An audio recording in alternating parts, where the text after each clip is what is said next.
What's happening, guys? It's your buddy Grizz, and holy crap, I am still reeling from that Battlefield 1 trailer we had the pleasure of viewing recently, and I hate to say this, but I fucking told us so! New Battlefield game set in World War I. Pretty excited about that. I don't think anyone was expecting the new Battlefield game to be set in World War I, myself included. However, I did make a video not long ago called Battlefield 5 Speculations, where I said that I personally hoped the game would be set in the past and not the future. And I think some of you agreed with me on that, but most people were actually like, nah Grizz, you crazy dog, it's gonna be Battlefield 2143, they already announced it. Future warfare rules, past warfare sucks, you suck. No, I'm just kidding. Nobody told me I sucked. But I was surprised that, for the most part, people did not agree with me and pretty much said that they wouldn't be interested in the game if it was set in some past time period, or at least they wouldn't be as interested as if it were set in the future. Well, to all those people, I say the mob has spoken and you guys are SOL. Not trying to be a dick or anything, but it has pretty much been made clear on the interwebs that people are tired of futuristic war games. Just look at the difference in likes to dislikes on the Battlefield trailer video compared to that new Call of Duty trailer. Yeah, brutal, right? The Battlefield trailer was so awesome and enticing that during the initial live stream of it, the Twitch chat just became a wall of #RipCOD. So I wanted to talk a little bit about #RipCOD for a second, because I think it's both awesome and hilarious. Plus, there's absolutely no point in doing a trailer breakdown video at this point because Level Clap has already made pretty much the perfect trailer breakdown video. Seriously, it's a great watch, so if you haven't seen it, you should go check it out. But yeah, #RipCOD. I find it both awesome and just slightly hilarious. Awesome because it's so great to see Battlefield finally get the recognition it deserves as the clearly superior game. But it also kind of makes me chuckle a little bit, especially when I see videos from people like Nadeshot who are saying like, yeah, F COD man, I'm switching to Battlefield, just because of the time period it's going to be set in.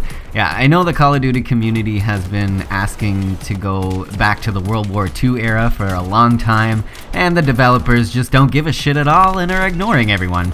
But at the same time, Battlefield is so vastly different from Call of Duty in the way that the game is played that I think a lot of COD players are just kind of expecting to come over and be good at the game when just because they're good at COD, and I think they'll be in for a bit of a surprise. Now, I really don't want to sound like I'm generalizing here. It is possible to translate the skills used in COD over to Battlefield and, be pretty decent at the game off the bat.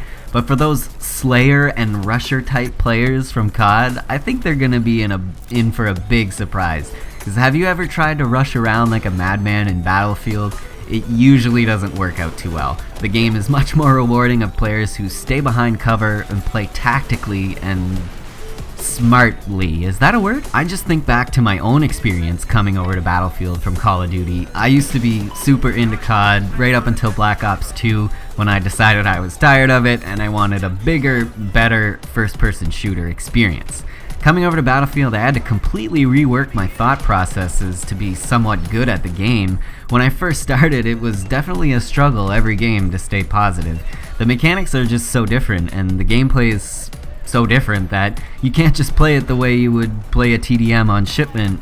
Running around, jump shotting, and things like that will get you killed pretty quickly by an experienced Battlefielder, so I'm interested in seeing how some of these players are gonna fare on the Battlefield. Above all else, I think it's fair to say that Activision and Infinity Ward really messed up here when they didn't listen to the cries of their community and just went ahead with yet another futuristic warfare game. Like, space battles in Call of Duty? Really, guys? You thought that was a good idea? That just goes to show you how clueless and uninterested in listening to their community they truly are. But I digress, guys. Activision gonna do what they do, and really I could give two shits about what they do because I have long been done with Call of Duty. But back to #RipCOD, I don't want to sound like I'm unhappy about the overwhelmingly positive response from Call of Duty players about the new Battlefield game, and I am definitely not butthurt at all that these new players are coming over. Not at all. I welcome you all to the greatest FPS franchise in history, and I hope you stick around for a while. The more the merrier, I say.